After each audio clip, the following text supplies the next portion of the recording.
بسم الله الرحمن الرحيم. اللهم صل وسلم وبارك على سيدنا محمد. كل سنه وانتم طيبين. البطيخ طلع يا ولاد.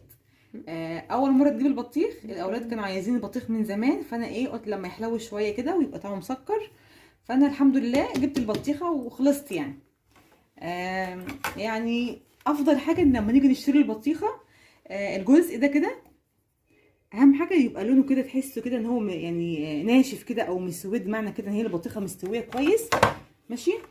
لكن لو الجزء ده لقيتوه مثلا مخضر او فيه اللي هو الجزء بتاعه كده اللي هو ال الحته اللي بتبقى خضره دي مثلا طالعه لونها اخضر مثلا، هتبقى دي نيه. ولما تيجوا تطبلوا عليها بصوا تحسوا بترن كده، سامعين؟ فالبطيخه ان شاء الله باذن الله انا حاسه ان شاء الله انها هتبقى كويسه باذن الله.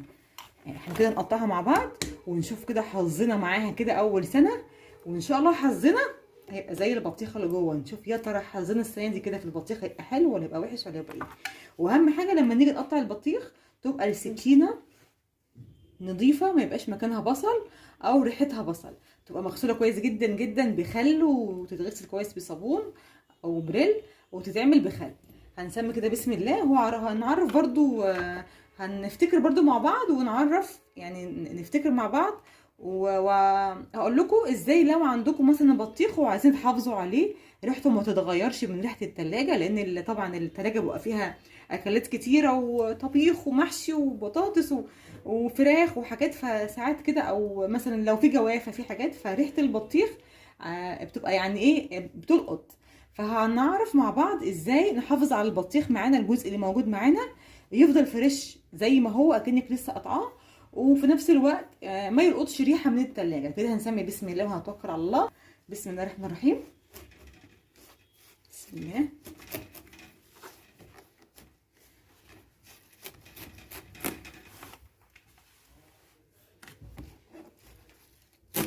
سامعين الصوت ده؟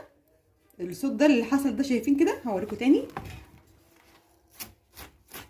معنى كده ان شاء الله ان البطيخه مسكره وزي الفل. بسم الله ما شاء الله، جميله جدا. الكاميرا مش ظاهراها قوي، بس بسم الله ما شاء الله مسكره ان شاء الله. يعني ريحتها خطيره جدا ولونها حلو، وما شاء الله من جوه ما فيهاش بيبقى في بطيخ تحسه من جوه كده فيه فراغات كده، لكن اللي بطيخ ده بيبقى متهرمن. فده كده بسم الله ما شاء الله كده مستويه، يعني زي ما بيقولوا كده مستويه على ابوها، يعني ممتازه وحاجه كويسه، يعني حاجه نظيفه. هعرفكم بقى مع بعضينا كده ازاي هنقطعها مع بعض. هنقطع واحده مع بعضنا دلوقتي، والتانيه هنعرف ازاي نحافظ عليها. انت بقى هاتي دي واشيل التانيه دي عشان نشوف هنعملها ازاي. لو عندك البطيخه زي كده مثلا وعايزه تحافظي عليها، البلاستيك ده اللي هو الاسترتش ده راح فين؟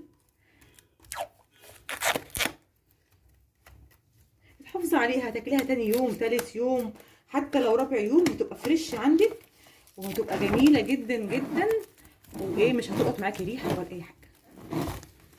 شايفين كده؟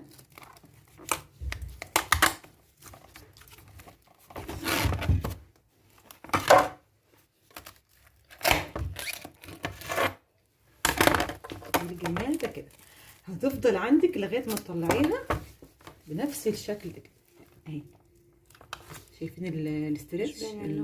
لا ما هو بصوا اهو، اهو بصوا ما شاء الله هيحافظ عليها، يبقى لونها زي ما هو، ما تدبلش معانا وهتبقى طازه زي ما هي، وفي نفس الوقت هتبقى ريحتها حلوه، مش هتلقط ريحه من التلاجة. كده بقى هشيل دي في التلاجة ونيجي مع بعض نقطع الجزء التاني مع بعض. كده هنسيبها بسم الله ونقطعها مع بعض. اول حاجه علشان نقطعها كده وتبقى تقطيعه كويسه، نقسمها كده نصين عشان نتحكم فيها، بس خلي بالك عشان ايدك. بسم الله الرحمن الرحيم. كده هو البطيخ ليه تقطيعه، يعني مش شرط تقطيعه معينه، ممكن مليون تقطيعه حسب ما تحبي. كده شرخ كده.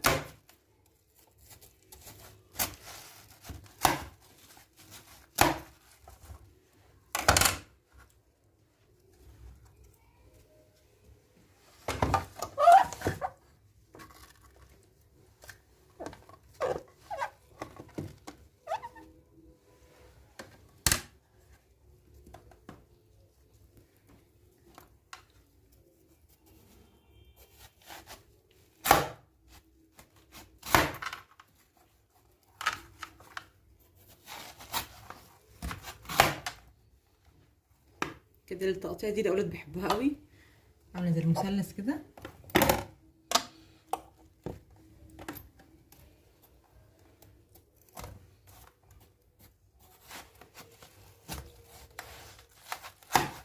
عايزه اقول لكم ريحتها جميله جدا، من الريحه بتاعتها احنا في الصيام، بس الريحه بتاعتها بتدل ان هي ما شاء الله مسكره يعني. سبحان الله الريحه برضو بتبقى يعني بتعرف الحاجه اذا كانت كويسه ولا ايه، او ريحتها بتبقى يعني تعرفك اذا كانت مسكره ولا مش مسكره. دي كده تقطيعه. والتقطيعه بقى التانيه انا هقطعها كده ايه مكعبات علشان تبقى سهله للاولاد برضو لو عايزين ياكلوها بالشوكه.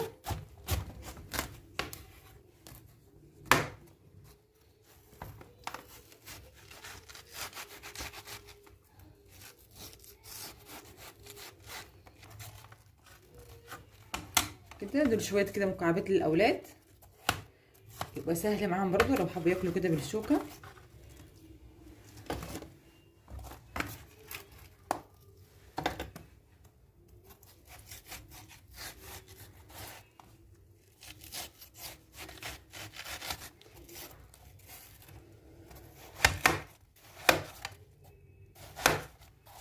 اهم حاجه السكينه تبقى نظيفه جدا، ما يكونش فيها ريحه بصل او حاجه زي ما احنا قلنا مع بعض.